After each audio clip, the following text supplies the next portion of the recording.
ധ്യാനപീഠചിന്തകൾ.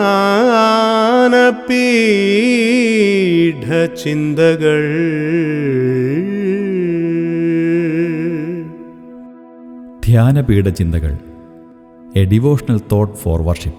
എല്ലാ പ്രിയപ്പെട്ടവർക്കും ധ്യാനപീഠ ചിന്തയിലേക്ക് ഈ പ്രഭാതത്തിൽ സ്വാഗതം. നമ്മുടെ ഇന്നത്തെ ധ്യാനത്തിന് ആധാരമായി വിശുദ്ധ തിരുവെഴുത്തിൽ നിന്നും ഒരു വേദഭാഗം വായിച്ച് കേൾപ്പിക്കുവാൻ ആഗ്രഹിക്കുകയാണ്. ആധാരമായി പ്രവൃത്തികളുടെ പുസ്തകം 16-ാം അധ്യായം 34-ാം വാക്യത്തിലേക്ക് നമ്മുടെ ശ്രദ്ധയെ തിരിക്കാം. Book of acts chapter 16 words 34. പിന്നെ അവരെ വീട്ടിൽ കൈക്കൊണ്ടു, അവർക്ക് ഭക്ഷണം കൊടുത്തു, ദൈവത്തിൽ വിശ്വസിച്ചതിൽ വീടടക്കം ആനന്ദിച്ചു. ഈ വേദഭാഗത്തിന്റെ ചരിത്ര പശ്ചാത്തലം വളരെ സുപരിചിതമാണ്. പൗലോസിനെയും ശിലാസിനെയും കാരാഗ്രഹത്തിൽ അടച്ചു കഴിഞ്ഞപ്പോൾ അർദ്ധരാത്രിക്ക് അവർ പാടി ദൈവത്തെ സ്തുതിക്കുകയുണ്ടായി. അവർ ദൈവത്തെ സ്തുതിച്ചുകൊണ്ടിരിക്കുമ്പോൾ ഒരു മഹാ അത്ഭുതം ആ കാരാഗ്രഹത്തിനുള്ളിൽ സംഭവിക്കുന്നു. ഒരു ഭൂകമ്പം ഉണ്ടാവുകയും അവരുടെ കൈകളിൽ ബന്ധിച്ചിരുന്ന ചങ്ങലകൾ അഴിഞ്ഞു വീഴുകയും അവർ സ്വതന്ത്രരാക്കപ്പെടുകയും ചെയ്തു. ഇതിൽ ആകമാനം അസ്വസ്ഥനായിട്ട് തീർന്ന കാരാഗ്രഹ പ്രമാണി ഇവർ രക്ഷപ്പെട്ടു പോകും എന്നുള്ള ഭയനിമിത്തം അദ്ദേഹം തൻ്റെ കയ്യിലിരുന്ന വാളൂരി സ്വയം മരിക്കുവാനായിട്ട് തീരുമാനിക്കുകയാണ്. അദ്ദേഹത്തിന് ഒരു കാര്യം അറിയാം, ഇവർ രക്ഷപ്പെട്ടാൽ അതിൻ്റെ കണക്ക് കൊടുക്കേണ്ടതായിട്ട് വരും. അദ്ദേഹത്തിന് മരണം നിശ്ചയമാണ്. എന്നാൽ ആ മരണഭയത്തിൽ നിന്ന കാരാഗ്രഹ പ്രമാണി ഈ രണ്ട് വ്യക്തികളുടെയും മുമ്പാകെ ചെന്നു നിന്നിട്ട് ചോദിക്കുന്ന ഒരു ചോദ്യം വളരെ പ്രസക്തമാണ്. യജമാനന്മാരെ, രക്ഷ പ്രാപിപ്പാൻ ഞാൻ എന്ത് ചെയ്യണം? അതിന് കൃത്യമായ ഉത്തരം ഉടൻ തന്നെ കൊടുത്തു. രണ്ടുപേരും ഉറക്കെ പറയുകയാണ്, കർത്താവായ യേശുവിൽ വിശ്വസിക്കുക, എന്നാൽ നീയും നിന്റെ കുടുംബവും രക്ഷ പ്രാപിക്കും. ആ ചരിത്ര പശ്ചാത്തലത്തോട് ചേർന്നാണ് ഏറ്റവും ഒടുവിൽ നാം 34-ാം വാക്യം വായിക്കുന്നത്. അങ്ങനെ അവരെ വീട്ടിൽ കൈക്കൊണ്ടു, വീടടക്കം ആനന്ദിച്ചു. നമുക്ക് വളരെ സുപരിചിതമാണല്ലോ ഈ കാരാഗ്രഹ പ്രമാണി. ഈ മനുഷ്യന്റെ മുന്നിലുണ്ടായിരുന്നത് മരണമായിരുന്നു. അദ്ദേഹം വാളൂരി മരിക്കുവാനായിട്ടാണ് തീരുമാനിച്ചത്. കാരണം ഇവർ സ്വതന്ത്രരാക്കപ്പെട്ടു പോയാൽ അദ്ദേഹത്തിന്റെ ശിക്ഷ വലിയതായിത്തീരും.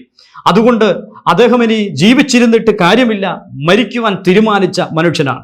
എന്നാൽ നോക്കുക, അങ്ങനെ മരണത്തെ മുഖാമുഖം കണ്ട് മരണത്തിന്റെ മുനമ്പിൽ നിൽക്കുമ്പോൾ ഇവിടെ ഇതാ ആ അവസ്ഥയിൽ നിന്ന് ഒരു വലിയ വ്യതിയാനം. എങ്ങനെയാണ് ആ വ്യതിയാനം സംഭവിച്ചത്? വീടടക്കം ആനന്ദിക്കുന്ന അനുഭവത്തിലേക്ക് ആ മനുഷ്യൻ എത്തിച്ചേർക്കപ്പെട്ടു. പ്രിയപ്പെട്ടവരെ, ഈ പ്രഭാതത്തിൽ ഞാൻ ഇങ്ങനെ പറയട്ടെ, ഈ മനുഷ്യൻ വാസ്തവത്തിൽ മരണത്തെ മുഖാമുഖം കണ്ട് നിൽക്കുകയാണ്. മരണമല്ലാതെ അദ്ദേഹത്തിന് മുമ്പിൽ മറ്റ് യാതൊരു വഴിയുമില്ല. എന്നാൽ ഇവിടെ അദ്ദേഹം ഇതാ വീടടക്കം ആനന്ദിക്കുന്ന മറ്റൊരവസ്ഥയിൽ എത്തിച്ചേർന്നു. ഒരു മരണ വീട്ടിൽ ചെല്ലുക എന്ന് പറയുന്നത് ദുഃഖം തളം കെട്ടി നിൽക്കുന്ന ഭവനമാണല്ലോ. എന്നാൽ നോക്കുക, ആ അവസ്ഥയ്ക്ക് ഏറ്റവും വിപരീതമായിരിക്കുന്ന അവസ്ഥയാണ് ആനന്ദിക്കുക എന്ന് പറയുന്നത്. ഇവിടെ അതാണ് സംഭവിച്ചിരിക്കുന്നത്. ഇതെങ്ങനെയാണ് സാധ്യമായി തീർന്നത് എന്നുള്ളതാണ് അവിടെ നമുക്ക് വ്യക്തമായിട്ട് കാണുവാൻ കഴിയുന്നത്.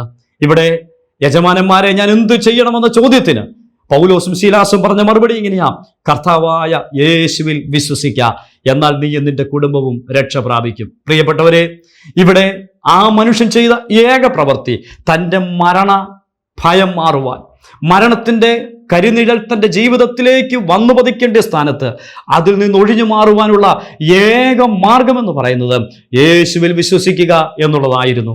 അതാണ് വാസ്തവത്തിൽ കാരാഗ്രഹ പ്രമാണി ചെയ്തത്. അതുകൊണ്ട് എന്താണ് സാധ്യമായിട്ട് തീർന്നത്? ആ മരണത്തിന്റെ സാഹചര്യം മാറി, അവസ്ഥ മാറി, ആനന്ദത്തിന്റെ തിമിർപ്പിലേക്ക് എത്തിച്ചേർന്നു.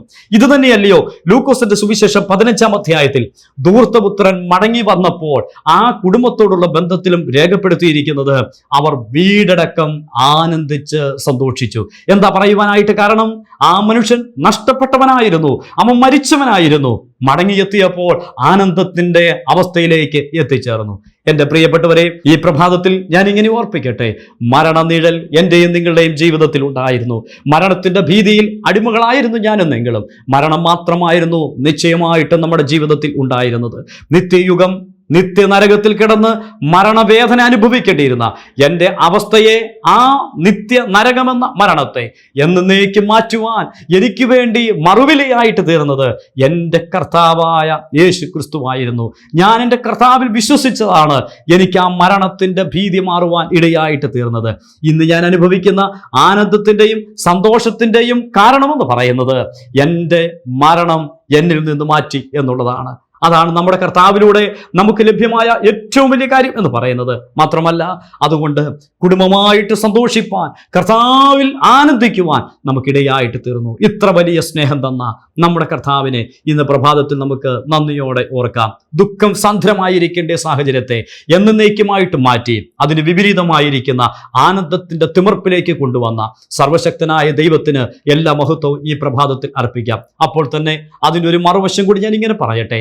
ആരാധനയുടെയും സന്തോഷത്തിൻ്റെയും ഏറ്റവും ഉജ്ജ്വലമായ സ്ഥാനമായിരുന്ന സ്വർഗത്തിന്റെ മഹത്വം വെടിഞ്ഞ് ഈ താണഭൂമിയിലേക്ക് വന്ന നമ്മുടെ കർത്താവിനെ ഇന്ന് രാവിലെ നമുക്ക് ഓർക്കാം. അവിടുന്ന് ദൈവരൂപത്തിലിരിക്കെ ദൈവത്തോടുള്ള സമത്വം മുറുകെ പിടിച്ചുകൊള്ളണം എന്ന് വിചാരിക്കാതെ നമുക്ക് വേണ്ടി ഈ താണഭൂമിയിലേക്ക് ജഡം ധരിച്ച് കടന്നു വന്ന് ക്രൂശിൽ നമുക്ക് പകരമായിട്ട് നാം കടന്നു പോകേണ്ടിയിരുന്ന മരണത്തിന്റെ ആധികാഠിന്യമുള്ള വേദനയും മരണത്തിന്റെ ഭീതിയും അത് നമ്മെ അലട്ടിക്കൊണ്ടിരുന്ന സ്ഥാനത്ത് നമുക്ക് വേണ്ടിയല്ല, അതെല്ലാം ഏറ്റെടുത്ത് ക്രൂശിൽ മരിച്ച് അടക്കപ്പെട്ട് ഉയർത്തെഴുന്നേറ്റ് ഇന്നും ജീവിക്കുന്ന സർവ്വ വല്ലഭനായ കർത്താവിനെ എല്ലാ മഹത്വവും അർപ്പിച്ച് ആരാധിച്ച് മഹത്വപ്പെടുത്താം.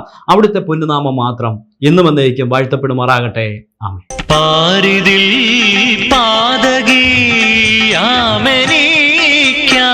നീ, പാരിതിൽ പാതകിയാമെനിക്കായി നീ, പരമഭവനം അതിനെ വെടിഞ്ഞ്, പരമഭവനം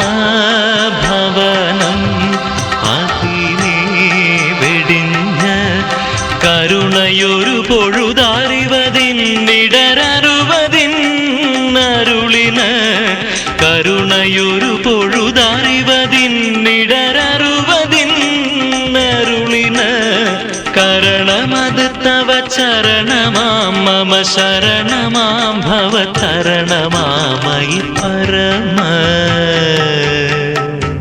സാരി സരി മപ വിമ പദ സരി സനി ധപ മഗരി പരമ കരുണ രസരാശി, ഓ പരമ കരുണ രസരാശി.